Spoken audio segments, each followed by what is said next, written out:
my pleasure to introduce our next presenter, and I'm going to work to get all of these on here with me. Sherry Guilford is going to be moderating this panel, and we have a wonderful group of speakers here. I can't wait to see them all on the screen here. And so Sherry Guilford has been a long-term patient advocate. She is one of the originals that I got to know when I started putting meetings together in the early 2000s. And she's amazing. She's traveled all over the world with her kidney transplant. And she loves to garden, and she's super creative and knowledgeable. So it's my pleasure to introduce Sherry Guilford. Thank you, Lori. That's a nice introduction. And yeah, I've known Lori a long time, and I'm really glad to be here today to host this panel. We have some awesome panelists also, all of whom have transplants for quite a long time. So we're going to hear from them today. And the way I'll kind of work this today is I'll be asking each panelist a few of personal questions. And then after we do that, then I'll ask some more general questions where any of you can just jump in and answer the questions. So without any further ado, I want to start out by introducing, well, first our three panelists are Trent Sullivan, Valerie Kieffer, and George Franklin III. So welcome all of you. So glad to have you here today. And I'll also just add a little bit about myself before we get started. So yeah, I've been involved with Lori in the Renal Support Network since about 2004. I've had 3 kidney transplants. I was diagnosed at age 11 in 1977. So that was my first transplant. And then my most recent was in 2006, and it's been doing great since then. And I have been to about 10 different countries with my transplant. So it's a lot of fun. And, you know, when you have a transplant, your life is totally renewed, and you can do a lot of things that maybe were more difficult on dialysis. So I think transplant is a great option for people. So let me introduce our first panelist, Trent Sullivan.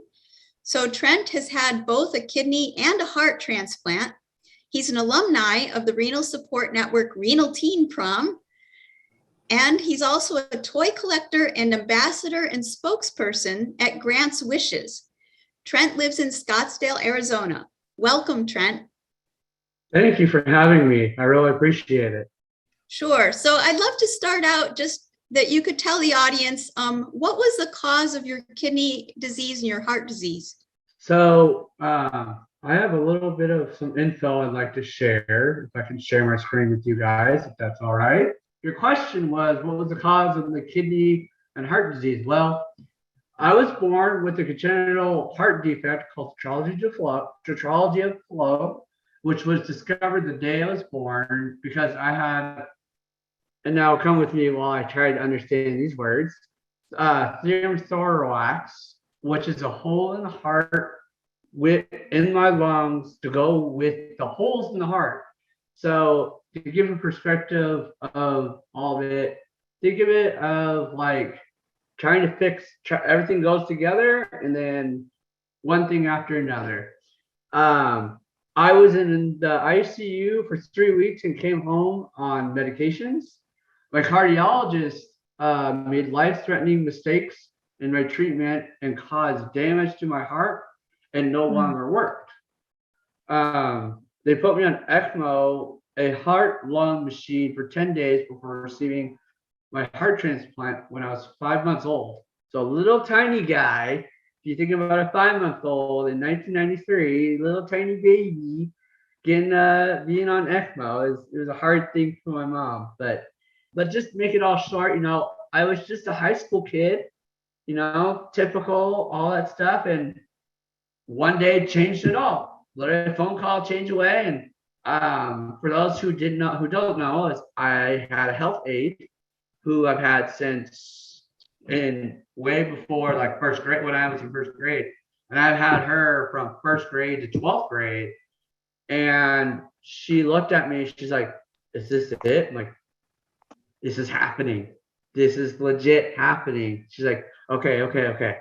Let's stay calm. Let's figure it all out. And we'll, long story short, that's the reason why the kidney transplant happened. Okay, awesome. Thank you, Trent. That's really an amazing story. So, and we'll be asking more questions where you can kind of jump in with some other information as we ask further questions. I appreciate it. Yeah, thank you. That's a really awesome story. And I'm so glad that you're here now and you're healthy, and we want to hear more about that. So let's go on to our second panelist. So I'd like to introduce Valerie Kieffer. Valerie Kieffer was diagnosed with polycystic kidney disease, which we call PKD, at the age of 10. 28 years later, she thrives with both a transplanted kidney and liver. As an advocate for PKD and organ donation, her writing and speaking engagements have helped raise thousands of dollars for PKD research. Valen lives in Auburn, California. Welcome, Valen. Thank you, Sherry. It's an honor to be here today. Sure. So Valen, please share with us the cause of your kidney and liver diseases. And I know it's PKD. So just kind of briefly tell us about that. Absolutely. PKD stands for polycystic kidney disease, and it's one of the most common life-threatening genetic diseases. It goes back 5 generations in our family, and I was diagnosed at 10 years old. So it's had a devastating impact on my mom and my grandmother. Many family members died young. And what happens is your kidneys can grow to the size of footballs, with polluting them with cysts, which deteriorates the function. And over time, it leads to needing dialysis and transplantation, and there's no cure for it as of now. Yeah. So what caused your liver to fail? Well, believe it or not, it was the polycystic kidney disease. It was an exhaustive journey of trying to reach that diagnosis. And it actually wasn't until they removed my liver and did pathology on it that they realized it was the PKD. Wow. And polycystic kidney disease is all about cystic formations. You can get aneurysms, you can get diverticulitis and the cysts on the kidneys. And then what happens is I sort of had cystic formations in my bile ducts of my liver that led to infections and sepsis infections. And it was a lengthy couple years of hospital stays and going through sepsis. And that was the ultimate reason of why I needed a liver transplant. Wow. Okay. That's quite a journey. So you're married now, right? Yes, I am. So tell us a little bit about your experience with dating and how you broke the news to your future husband. Well, for me growing up, it was really hard to connect with other people, whether that was friendships or dating, because I've been a patient since I was 5 years old when I had my first seizure, and then diagnosed with PKD at 10. In and out of the hospital, sitting on the sidelines during gym class, just always feeling a bit different and alone. So dating was challenging in high school for me. And then I spent about a year in the hospital at the start of college. So it was non-existent at that point. But by the time I met my husband, Noah, I was post-kidney transplant. The gift of life gave me the opportunity to discover the strong woman that I am today, learn of my passion of being a patient advocate. And I was very confident in who I was at that time. So believe it or not, the very first conversation I had with Noah, I had told him that I was a kidney transplant recipient. And for me, it was just, it's a part of myself that I'm proud of, and I didn't have anything to hide. And I get asked the question a lot about dating when I do public speaking. And for me, I hope that our love story and our journey shows how important it is to be able to be honest and share yourself up front, and that we can find people who will embrace us and support us and love us. And I feel very fortunate to have met Noah, and he's now an extraordinary caregiver and gives me something to look forward to and sharing my life with him. And I wish that for everyone else as well. Wow, that's a really cool thing. Yeah, I think that's a great message for all the young people who are listening, and just that be yourself and be confident. So yeah, thank you. That's really an awesome story. Thanks for sharing that. So I'd like to move on to our third panelist, who is George Franklin III. George Franklin III is president of the Transplant Quarter Century Club and the contributing writer of Because of Organ Donation, a book by Brenda E. Cortez. George had a kidney transplant more than 45 years ago. Wow, that's amazing. George participates in the Transplant Games and lives in Cumberland, Maryland. Welcome, George. Thank you. And everybody, I mean, that was a gracious opening for me, introduction. I appreciate that. Thank you very much. Sure. So I have a couple of quick questions for you also. So what caused your kidneys to fail so long ago, and were you ever on dialysis? Well, I had glomerulonephritis, which is a disease of the glomeruli, I think it is. And I started hemodialysis in center just after high school graduation, actually. Graduated in June. I still did my summer job. I wanted to work one more summer. I was going into the military that fall. And my sister announced that she was getting married. So I decided I wanted to stay for that in October. And I think in October, I was in the hospital dealing with ESRD. Back then, this was in 1972, and they tried peritoneal dialysis. They had these huge glass bottles, and they heated them up in milk crates. If anyone remembers or knows about those things they used to have at your door, and they put milk in it when you got milk delivered at home. Oh God, am I that old? And so anyway, that's what they heated them up in. And they thought that would start the kidneys back up. They didn't. I think at that period, they found that I only had one kidney, that I was only born with one, and that one had very suddenly failed. So I started hemodialysis that November of 1972. Wow, that's quite a story. And, we'd love to hear more of that at some point, for sure, because even the history of all of that is very fascinating. So what kind of reaction do you get from people when they know that you've been transplanted that long? Well, they know, because I and most of my members will immediately tell them, much like, I can't see now, I took my glasses off. Valen says it just comes up, you don't hide it. It's something you're very happy about and very proud about. And most are excited. I formed the club along with Barbara Witt, another long-term recipient, the Quarter Century Club, because we felt that we have our own specific health issues to longevity. And we wondered if anyone else had had their transplant as long as we had. And this was in 2002. So, quite a few years ago. And this is when we started finding long-term recipients. Now, I wrote Valen's name down and I wrote Trent's name down, because now I got to find out how long they've had their transplants. But we do have our own set of issues, particularly if it's a deceased donor transplant. Now, in our club, we also have living donors, but they're living donors to the recipients that are in the club. And we march in at the Transplant Games ever since 2012, when they were taken over by another organization.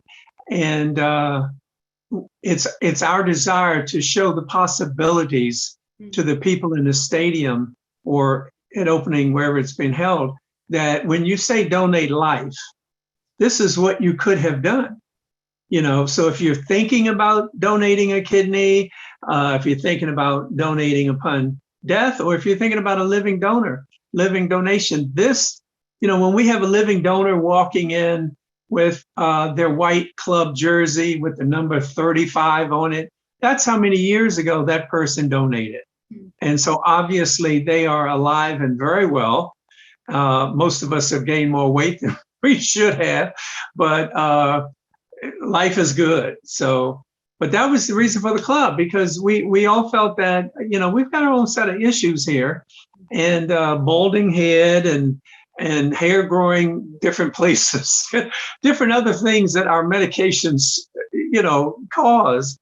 And but we're very, very happy to represent those that have had their transplant. And I'm not the oldest in the club, longevity wise. Nowhere near. I think we have actually in November I'll be 47 years, but we have several 50-year long recipients in our club.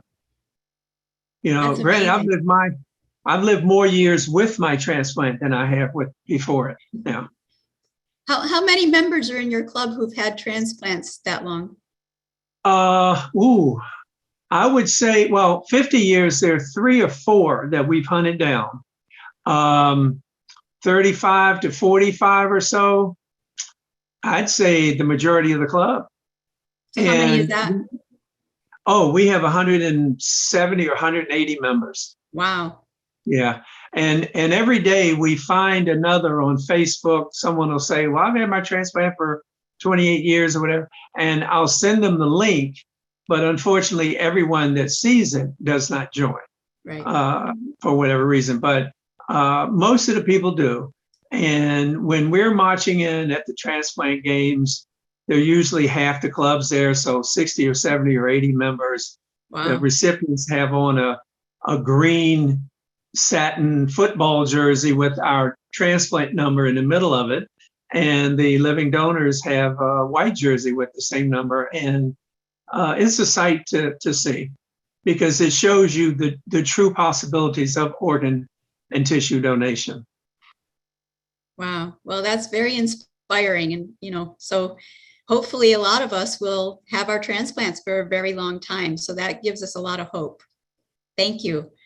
So I'd like to open it up for anyone to answer the next few questions that I'll be asking. So the first question is, was your transplant experience scary?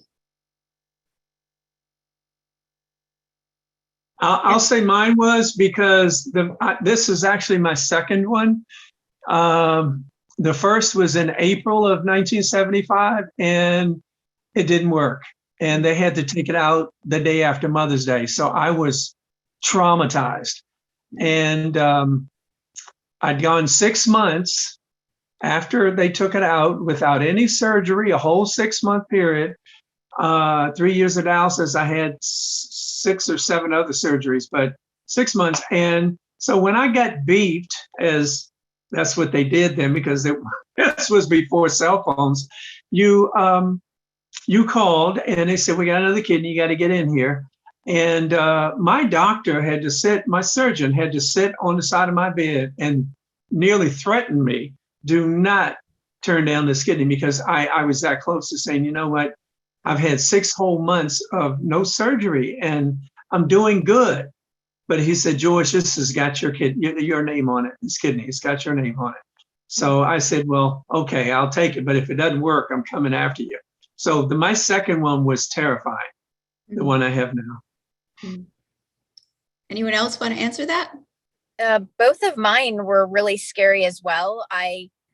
George, to answer your question, my kidney transplant, I celebrated 19 years in August, and I hope to be a part of your club someday. And I celebrated 3 years with my liver transplant in August as well. I call that my miracle month. But both were really scary for different reasons. When I received my kidney transplant at 19, I had already spent about a year in the hospital, and I was actually too sick to be put on the wait list. So I needed a living donor to step forward.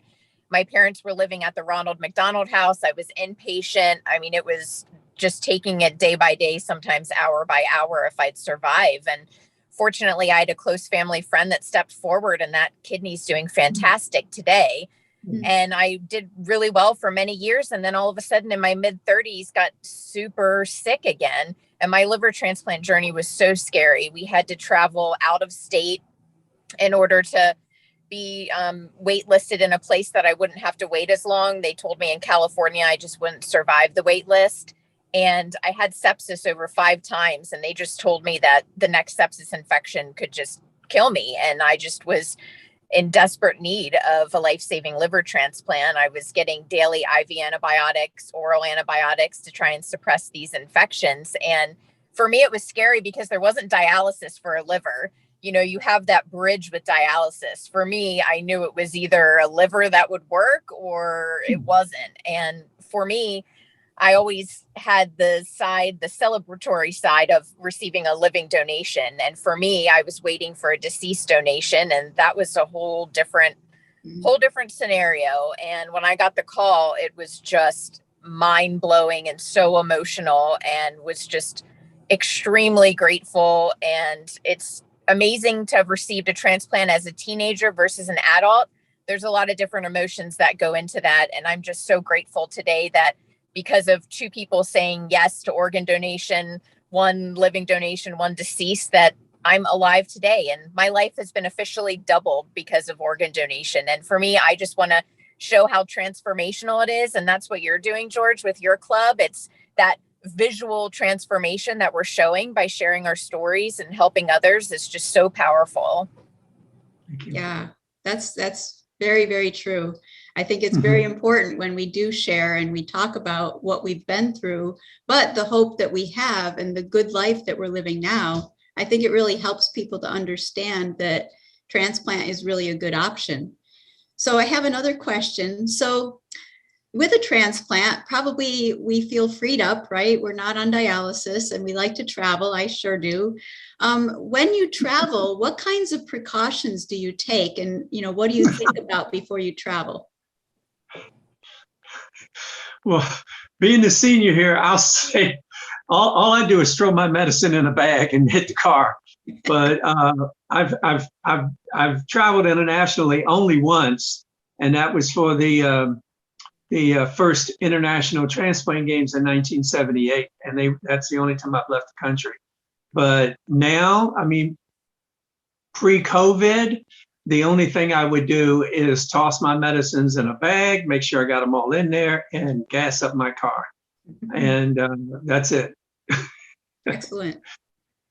Right now, we're actually out in our RV right now. That's why I'm sitting in a car. So we love travel. And because of COVID and not feeling comfortable yet to travel, we purchased an RV. So we have a safe bubble. So that has been an addition to safety surrounding travel. Prior to COVID, it was really being organized with my medicine, where I would pack double that I would need, and I would keep like 2 weeks on hand if I was traveling 2 weeks, and then put 2 weeks in my luggage just in case if I lost the bag I had or lost the luggage. So I was really conscientious about that, because I'd always be like, if I have my medicine, I can travel. I know that that's like the only thing I need. I even said it before this trip. I was like, are my meds in the RV? Yes. That's everything it. else will be fine. How about you, Trent? Do you travel? Yeah. He's So moved. actually, I travel back and forth between California and Arizona. I have 2 nieces, 2 nephews, and a whole bunch of friends, a whole bunch of family members. And the reason why I really travel back and forth between California and Arizona is my family. My family's there. My doctors are there. I just actually, as of a month ago, just transferred all of my care from one hospital up to UCLA. And it has been wonderful. Wonderful. And when I was going through all the issues that I went through, the level of care was just phenomenal. Excellent. And So when you're traveling, you know, between California and Arizona, I assume you just take your pills, and anything else that you do that's special because of your transplant? It's funny. It's because like I'm so ADD, and I'm so like on time. I will take my medicine like on the dot, not 101, on the dot, 1 o'clock. I'm very, how does this word, but I'm very regimented. My doctors are very happy. Yeah. And then when I leave Arizona, California, I take like a suitcase about this big and fill it with medicine, any type that I need, and just like, all right, let's go. Good for you. Excellent. All right. So another question. how do you remain hopeful? Oh, I'd love to go first on that one. Sure. So as like I said before, every day is a blissful day. Hopeful, great support of friends and family, of your doctors, nurses, everyone. Having those people being a part of your life and just and keeping you busy with basically everything. And having just, I think for me personally, is having that support. Having that support is probably a number one key for me. And doing things that I love. I love taking care of my nieces and nephews. Doing things, helping, hanging out with friends, and just remaining hopeful and being blessed that that we get to live each day, and that we are on this earth because we're all warriors. I mean, we all have a special gift, and I feel like that's. And every time I meet somebody who has an issue with medical, I tell them what I think and how I feel. And honestly, I'm like the most positive person anybody can meet. I mean, every nurse is like, "You're so happy." I'm like, well, I mean, you got to look at it as in like, every day is a different day. So, and that's kind of how I think about hope is always being positive, being happy, and especially having that group of friends and family, and having people that you can trust is a really big thing. It's what is important to me. Yeah, that's excellent. Thank you for sharing that. How about Valen or George? Yeah, I totally agree. I agree with you, Trent. And for me, I even have hope with all that I've endured gives me hope, because I've seen how resilient we are mentally and physically, and just knowing how much we've gone through to date gives me hope for no matter what health hiccup will come up in the future, that I can get through it, because I've learned through all that I've gone through. I have huge value in my support system, and also being an advocate. All the knowledge that I've gained has been so empowering, and me really taking my own health in my own hands and being an advocate for myself gives me hope that I can handle whatever comes my way. And also finding my passion gives me a lot of hope. Being an advocate is very therapeutic for me. So I wake up every day with this passion that I'm alive for a reason, and I survive to be able to help others and educate others. Because for me, I didn't have that growing up.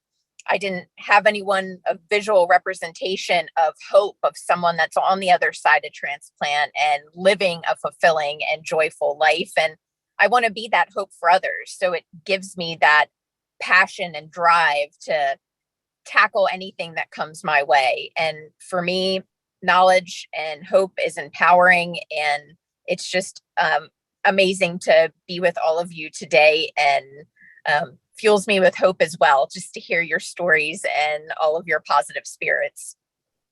Yes, thank you.